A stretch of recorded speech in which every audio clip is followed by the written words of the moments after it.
नमस्कार प्यारे बच्चों, कैसे हैं आप सब। मैं राहुल दुबे आपका फिर एक बार अपनी क्लास में बेहतरीन स्वागत करता हूं।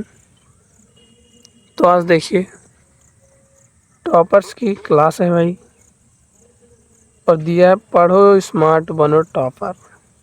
पढ़ोगे स्मार्ट बनोगे और आगे चल के टॉप कर दोगे। ठीक है, देखिए यहाँ पे मिल जाएगा इजी, इम्पोर्टेंट भी मिल जाएगा और रेगुलर मिलेगा और स्मार्ट तरीके से मिलेगा। आपको स्मार्ट तरीके से स्टडी कराई जाएगी। और इनसे पहले आप सब्सक्राइब तो करना ही ना भूलें। चलिए इतना जान लिया, अब स्टार्ट करते हैं। देखिए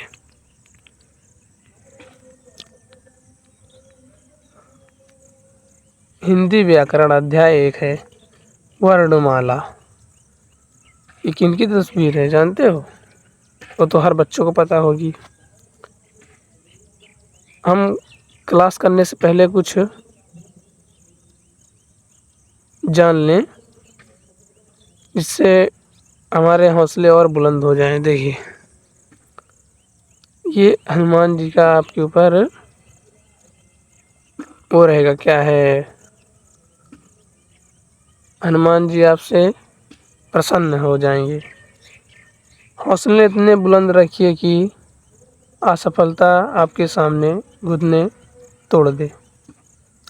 आप जब हौसले इतने बुलंद रखेंगे तो असफलता भी आपके सामने मुंह मोड़ देगी या घुटने तोड़ देगी।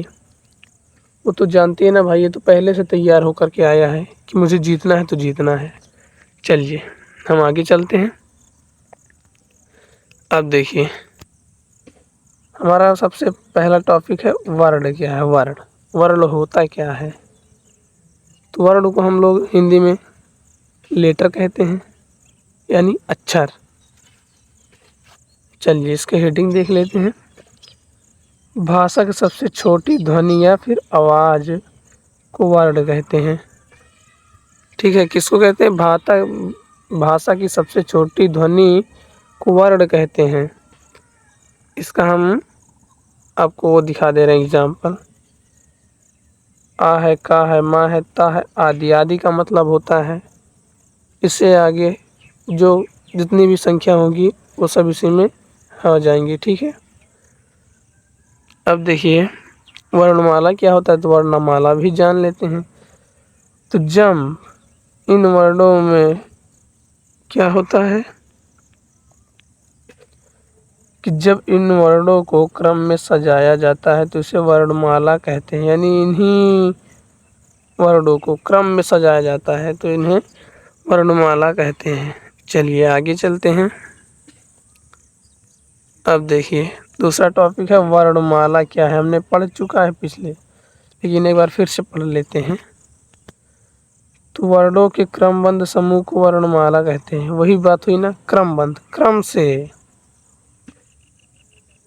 हिंदी वर्णमाला में मुख्य रूप से 3 प्रकार के वर्ण होते हैं। अब कौन कौन से होते हैं ये भी जान लेते हैं। देखिए पहला तो है हमारा स्वर, दूसरा है व्यंजन, तीसरा है अयोगवाह।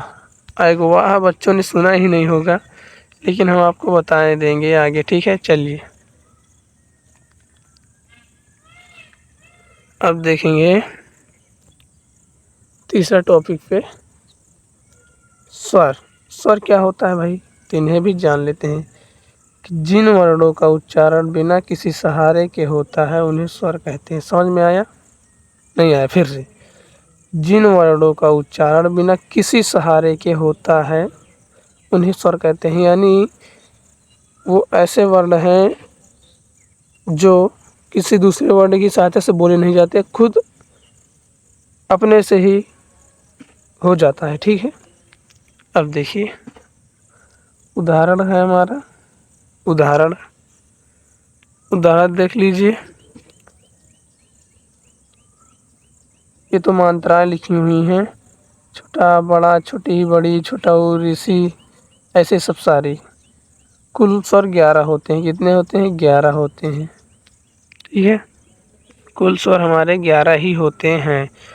अब हम स्वर के प्रकार देख लेते हैं। स्वर के प्रकार हम देखते हैं। चलिए, स्वर के प्रकार हमारे पास होता है दो। कौन कौन से? पहला है ह्रस्व, दूसरा है दीर्घ। तो इसको हम भी बहुत बेहतरीन तरीके से पढ़ने वाले हैं। चलिए देखिए, ह्रस्व स्वर। ह्रस्व स्वर किसे कहते हैं? कम समय में बोले जाने वाले, क्या, कि वे वर्ड जो कम समय में बोले जा सकते हैं उसे ह्रस्व स्वर कहते हैं। जैसे छोटा आ, ई, उ, ऋषि, ए, ओ, अन।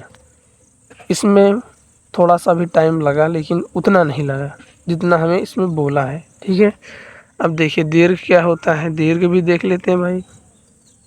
दीर्घ स्वर ज़्यादा समय लेते हैं। क्या होता है दीर्घ स्वर में? कि वे स्वर जिनको बोलने में ह्रस्व की अपेक्षा दुगना समय लगता है, तो उसे दीर्घ स्वर कहते हैं। जैसे बड़ा आ हो गया, बड़ी ई, बड़ा उ, ए, ऐ, ओ, आहा। देखिए टाइम समय लगा ना, आहा। चलिए, विलुप्त स्वर क्या होता है? बहुत लंबे उच्चारण वाले। बहुत लंबे उच्चारण वाले आप लोग जानते ही होंगे भाई। चलिए हम आगे चलते हैं। अब बात आती है व्यंजन की। तो व्यंजन, व्यंजन व्यंजन क्या होता है देख लेते हैं। जिन वर्णों का उच्चारण स्वर की सहायता से होता है उन्हें व्यंजन कहते हैं। इसमें यह है कि वे स्वर जिनकी कहीं भी बोले जाएं, जो वर्ण कहीं भी बोले जाएं और स्वर की सहायता से बोले जाएं, उन्हें ही व्यंजन कहते हैं। चलिए हम इसका उदाहरण भी देख लेते हैं जी। व्यंजन के उदाहरण देखिए, ये हमारा पूरा दिया हुआ है। ठीक है जी, ये, और आप इसको बहुत बेहतरीन तरीके से समझ के चलिए। अच्छा जी, समाप्त हो गया। चलिए आज के लिए इतना ही। और हाँ,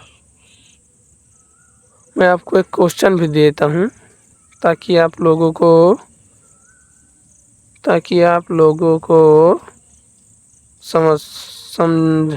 समझने में तकलीफ ना हो। चलिए देखिए, ये क्वेश्चन करके लाना है आपको।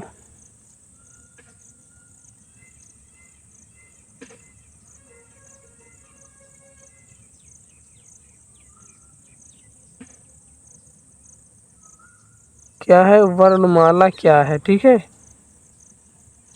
तो वर्णमाला क्या है आपको ये क्वेश्चन करके लाना है बहुत बेहतरीन तरीके से। और मैं आपको इतना सारा बता चुका हूँ। आपको आशा करता हूँ कि आप लोगों को समझ में आया होगा। तो मेरी वीडियो को लाइक करके, शेयर करके, सब्सक्राइब करना ना भूलें। चलिए आज के लिए इतना ही है। ठीक है जी, चलिए धन्यवाद।